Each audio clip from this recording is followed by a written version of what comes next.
ঈদে টানা 10 দিনের দীর্ঘ ছুটিতে দেশের অর্থনীতিতে কোনো প্রভাব পড়বে না বা স্থবির হবে না বলে জানিয়েছেন অর্থ উপদেষ্টা ডক্টর সালেউদ্দিন আহমেদ।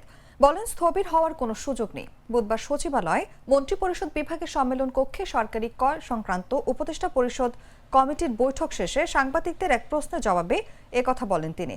অর্থ উপদেষ্টা আরও জানান, 19 জুন পর্যন্ত মতামত নিয়ে 22 তারিখ ক্যাবিনেট বৈঠকে বাজেট অনুমোদন হবে। 3 দিনে কি এটা করা সম্ভব হবে কিনা জানতে চাইলে অর্থ উপদেষ্টা বলেন, আমরা আগে থেকেই বলেছি মতামত প্রতিনিয়তই আসতে থাকবে, একদিনে তো আর সব মতামত আসবে না। ইতোমধ্যেই মতামত দেওয়া শুরু হয়েছে।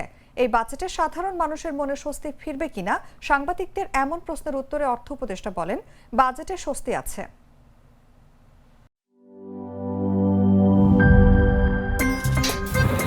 আমার একটা স্মার্ট সিদ্ধান্তে 25% গ্যাসের খরচ কমেছে। ভাবছেন কিভাবে? সাধারণ গ্যাস স্টোভ বদলে আমি এনেছি আরএফএল গ্যাস স্টোভ। এর সাইন্টিফিক নজল ও ব্রাস বার্নার ক্যাপ সমানভাবে তাপ ছড়িয়ে রান্না করে দ্রুত। তাই গ্যাসও বাঁচায় 25%, টাকাও বাঁচে 25%। আরএফএল গ্যাস স্টোভ নিরাপদ ও গ্যাস সাশ্রয়ী।